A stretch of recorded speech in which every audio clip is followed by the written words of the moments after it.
भीतीदायक गोष्ट आपल्या भारताच्या कॅपिटल सिटीमध्ये सुरू आहे. फेब्रुवारी महिना संपत आला आणि जानेवारीत काय घडलंय दिल्लीमध्ये त्याचा आकडा बाहेर आला आहे. तब्बल 807 माणसं दिल्लीतून गायब झाली आहेत,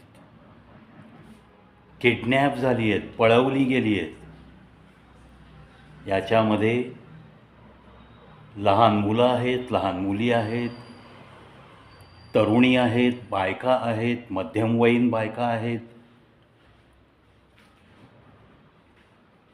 807 हा जर जानेवारीच्या 31 दिवसातला आकडा असेल तर प्रचंड भीतीदायक वातावरण या दिल्लीमध्ये निर्माण झालं आहे.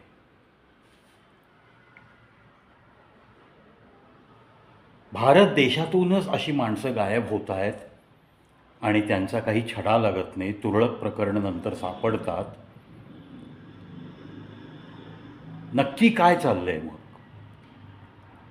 कशा पद्धतीनेही पळवली जात आहेत माणसं, मुलं, मुली. आता किती प्रकारची काळजी तुम्ही आम्ही सामान्य जनांनी घ्यावी लागेल, अशी काळजी प्रत्येक परिवाराने घेतलीच पाहिजे असं वातावरण निर्माण झालं आहे.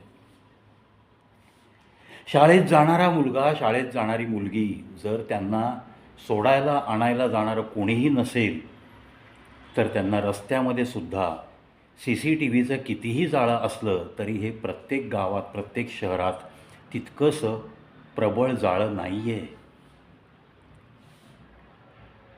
फक्त दिल्लीची घटना जर 807 हा आकडा एक महिन्यात बाहेर येत असेल तर तुम्ही विचार करा, 31 दिवसात 807 माणसं गायब होतात. स्त्रिया, पुरुष, लहान मुलं, मुली सगळ्यांचा मिळून हा आकडा आहे. तर हे प्रमाण काय झालं? जवळपास 25 ते 30 लहान मुलं, मुली, तरुणी, बायका असं काहीही संमिश्र धरा तुम्ही, 25 ते 30 माणसं दिल्लीतून गायब झाली जानेवारी महिन्यात. आता त्याच्यातून किती सापडली हा संशोधनाचा विषय आहे. मग एखादं लहान मूल खेळतं आहे बाहेर, त्याची आई घरात कामात गर्क आहे, छोटंसं गाव आहे, त्यांच्या मोहल्ल्यामध्ये CCTV नाही आहेत. नेहमीप्रमाणे आपलं मूल, आपली मुलगी, मुलगा छोटासा 5-7 वर्षाचा बाहेर खेळतोय, खेळणं झालं की येईल घरात, भूक लागली की आपोआप घराकडे येईल, हा एक समज असतो प्रत्येक आईचा. आता तितकं निर्धोक वातावरण राहिलं नाही. अशा काही मध्यमवर्गीय कुटुंब ज्या मोहल्ल्यात राहतात तिथं, ज्या ठिकाणी गेट नाही आहे, वॉचमन नाही आहे, कोई भी आओ जाओ घर तुम्हारा अशी अवस्था असलेले काही मोहल्ले आहेत आणि घराची संख्या समजा 40-50 असेल तर कोणीही आला तरी प्रत्येकाला वाटतं चलो यार, हमारे मोहल्ले में किसी के पास मेहमान आया होगा. आणि अक्षरशः असं निदर्शनास आलं आहे की पळवून नेणाऱ्या टोळीपैकी पुरुष मंडळी वेषांतर करतायत, स्त्रीचा वेश परिधान करतायत, फुलबाह्याचा ब्लाऊज घातला असं दाखवणं, चेहरा चकाचक करणं, मस्तपैकी डोक्यावरती कानावरती स्कार्फ गुंडाळणं, सलवार कुर्ता घालणं, कधीकधी ओढणी घेणं, बुरखा घेणं, मुस्लिम स्त्री असल्याचा भास निर्माण करणं आणि मग अशी खेळत असलेली लहान मुलं त्यांना एखाद्या रुमालावरती गुंगी येणारं औषध फवारून इकडे तिकडे पाहत कोणी नाही असं जेव्हा समजतं तेव्हा त्याच्या नाकाजवळ रुमाल धरणं, तो जवळ यावा, ती छोटी मुलगी, छोटा मुलगा जवळ यावा म्हणून एखाद्या खेळण्याचं आमिष दाखवणं, गळ्यात अडकवलेल्या बॅगेतून एखादं खेळणं बाहेर काढणं, त्याचं आमिष दाखवून त्याला जवळ बोलावणं. एखादी मुलगी घराच्या बाहेर समजा कट्ट्यावर, आता आजकाल मुलांचा वेळ जावा, मुलांनी कामाच्यामध्ये लुडबुड करू नये म्हणून एक चांगलं खेळणं निघालं ना बाजारात. मोबाईल द्यायचा 5-7 वर्षाच्या लेकरांकडं, ते अंगणात बसून मोबाईलवरती गेम्स खेळत असतात. आपण कामात का आतमध्ये, कट्ट्यावर त्यांच्या शेजारी कोण येऊन बसलं आहे, काय खेळतेस गेम, मला पण दाखव, असं प्रेमाने येऊन हळूहळू तिच्या जवळ सरकत, हळूच तिला मग तो गुंगीचं औषध असलेला रुमाल नाकाजवळ लावणं आणि मग बरोबर ठरलेल्या कारला मिस कॉल देणं आणि ती कार तिथं येऊन त्यातून ते पसार होणं, हा प्रकार सर्रास घडू लागलेला आहे. काहीतरी मोहल्ल्यामध्ये विकायला आलो अशा आरोळ्या ठोकत काही लोक येतात. असतील त्यांच्याकडं काही म्हणा सुई, दाबण, छोट्या वस्तू घरात लागणाऱ्या, असे आरोळ्या ठोकत विकायला येतात. अशा लोकांपासून सुद्धा सावध राहावं लागणार आहे. तुमचं लहान मूल, लहान मुलगी कुठेही घराचा उंबरा ओलांडून बाहेर गेली की मग तुमचं त्याच्याकडं लक्ष पाहिजे, तुमचं तिच्याकडं लक्ष हवं. अशीच विदारक परिस्थिती फक्त दिल्ली जरी हा आकडा बाहेर आलेला असला तरी संपूर्ण देशामध्ये सगळ्या जनतेने सावध राहणं नितांत गरजेचं झालं आहे. याच्यामध्ये झूट काही नाही. ज्यांना तहकीकात करायची आहे, ज्यांना ही गोष्ट जाणून घ्यायची आहे, त्यांनी सरकार दरबारी राईट टू इन्फॉर्मेशन ॲक्ट खाली अर्ज द्यावेत ठराविक डिपार्टमेंटला. हाच आकडा दिल्लीतून बाहेर येईल. मध्यंतरी मी मुले, मुली आणि बायका गायब होत आहेत असा एक व्हिडिओ केला आहे. अशीच सगळी माहिती योग्य त्या सोर्सकडून परफेक्ट माहिती कलेक्ट केल्यानंतर मी तो व्हिडिओ बनवला आहे. आज पुन्हा हे विदारक सत्य बाहेर आलं आहे. हा आकडा आता 1000पर्यंत पोहोचत चाललेला आहे महिन्याला. म्हणजेच वर्षाला 12,000 लोक गायब होण्याची परिस्थिती निर्माण होऊ शकते, फक्त दिल्ली आणि आसपासचा विचार केला तर. मग पूर्ण भारत देशात असं किती ठिकाणी आणि काय काय घडत असेल. ज्या ठिकाणी CCTVचं जाळं नाही आहे त्या ठिकाणी मग नागरिकांनी किती मोठी काळजी घ्यावी लागेल. ज्या शाळांमध्ये वॉचमन नीट काम करत नाही आहेत, ज्या शाळांमध्ये लहान मुलं गेल्यानंतर मुलं घरी येणंसुद्धा जिकिरीचं झालं आहे, असं जर पालकांना भीती वाटत असेल तर त्या शाळांनी काहीतरी छान बंदोबस्त नक्की केला पाहिजे. अतिशय चौकस अशा वॉचमनची प्रत्येक शाळेमध्ये नेमणूक झाली पाहिजे. शिक्षण खात्यालाच मी आव्हान करेन की प्रत्येक शाळेमध्ये भले एखादा शिक्षक कमी भरती करा, पण प्रत्येक शाळेमध्ये 2 वॉचमनची नेमणूक नक्की करा. जे कोणी प्रत्येक विद्यार्थ्याला आणायला सोडायला येतात त्या सगळ्यांची यादी, त्यांचे फोटोग्राफ्स, त्यांचे मोबाईल नंबर या वॉचमनच्या रजिस्टरला नक्की हवे आहेत.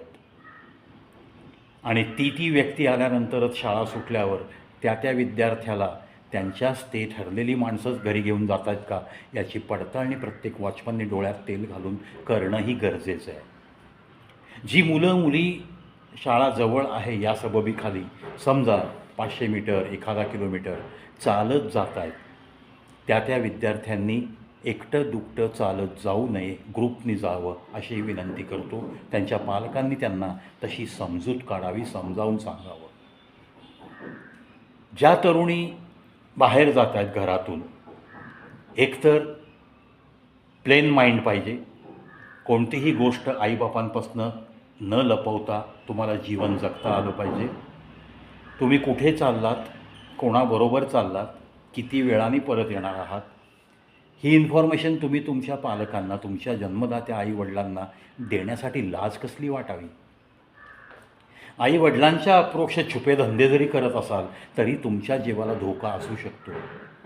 तुमचं वय काहीही असो, तुमच्या जीवाला धोका होऊ शकतो. तुम्ही किडनॅप होऊ शकता. अशी विदारक अवस्था देशभरात आहे. गायब झालेल्या माणसांचं नक्की काय होतं हे अजूनही कळत नाही आहे.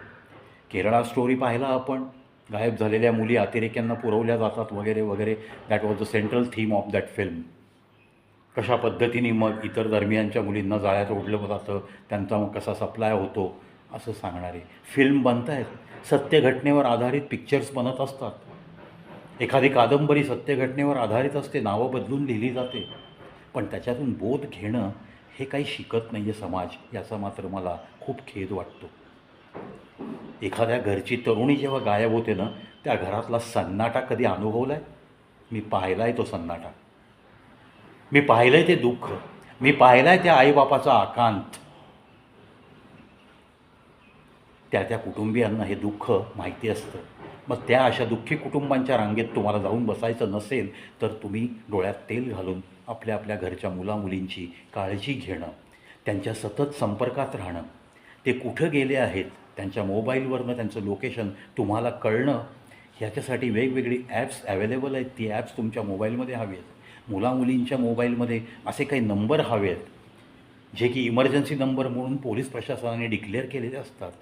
काही हिंदू महासभेने असे काही नंबर डिक्लेअर केलेले आहेत. ते नंबरसुद्धा मोबाईलमध्ये फीड करून घेणं अत्यंत गरजेचं आहे. नाही, मला काय होत नाही, माझ्या कुटुंबावर कधी असली वेळ येणार नाही, या घमेंडीत जर कोण जगत असतील ना, तर फटका बसू शकतो इतकंच मी सावध राहण्यासाठी तळमळीने एक तुमचा कुटुंबातला सदस्य म्हणून विनंती करतो आहे. आणि या विनंतीसाठीच सध्याची जी काही विदारक परिस्थिती दिल्लीमध्ये आहे ती फक्त दिल्लीत आहे, आमच्या गावात नाही, अशा गोड गैरसमजामध्ये राहू नका. कारण असे कारभार करणारे लोक एकटे दुकटे नसतात. शेकडोची हजारोची टोळी देशभर फिरत असते. त्यांच्यामध्ये एकमेकांमध्ये छान कनेक्टिव्हिटी असते. कुठून पळवलेली बायका मुलं कुठं न्यायची, छोटी मुलांना कुठं न्यायचं, छोट्या मुलींना कुठं न्यायचं, हे सगळं त्या जाळ्यामध्ये ठरलेलं असतं. प्रशासन धडपडत असतं, पोलीस प्रशासन त्यांना पकडत असतं, पण निर्ढावलेली माणसं कितीही त्यांना थर्ड डिग्री लावा ती कबूल होत नसतात. त्यामुळं तपास यंत्रणा जास्त पुढे जाऊ शकत नाहीत. कधीकधी मग स्वतःहून पळून आलेल्या मुली अशा प्रकरणांना गाफील राहण्यासाठी मदत करतात. सगळे लोक म्हणतात 18 वर्ष पूर्ण झाले, पोरगी स्वतःच्या मनाने पळून गेली, काय करायचं. पण प्रत्येक गोष्टीमध्ये असंच घडलेलं असतं असं नाही आहे. 30-30, 35 वर्षाच्या, 40 वर्षाच्या बायकासुद्धा, मध्यमवयीन बायकासुद्धा, सुशिक्षित क्वालिफाईड असल्या तरी त्यासुद्धा किडनॅप झालेल्या आहेत. खूप खूप काळजी घ्यावी. यासाठीच पुन्हा एकदा नम्र विनंती, असं कुठल्याही कुटुंबात कुठलाही एक सदस्य गायब होणं हे त्या कुटुंबाला खूप मोठा मानसिक धक्का असतो. आणि असा धक्का कोणाला पोहोचू नये म्हणून एकमेकांना मदत करत, एकमेकांच्या मुलामुलींसाठी जपत आपण आयुष्य सुंदर आहे ते सुंदर बनवत आपण या मानवी आयुष्याचा उपभोग घ्याल, याच अपेक्षेने या व्हिडिओत इथंच थांबतो. मित्रांनो, कोणालाही घाबरवण्यासाठी मी असा व्हिडिओ बनवत नाही आहे. फॅक्च्युअल पोझिशन लोकांच्या कानापर्यंत जावी आणि त्यांनी काळजीने जगावं, यासाठीच छोटासा खटाटोप कवी प्रविष्य यूट्यूब चॅनल.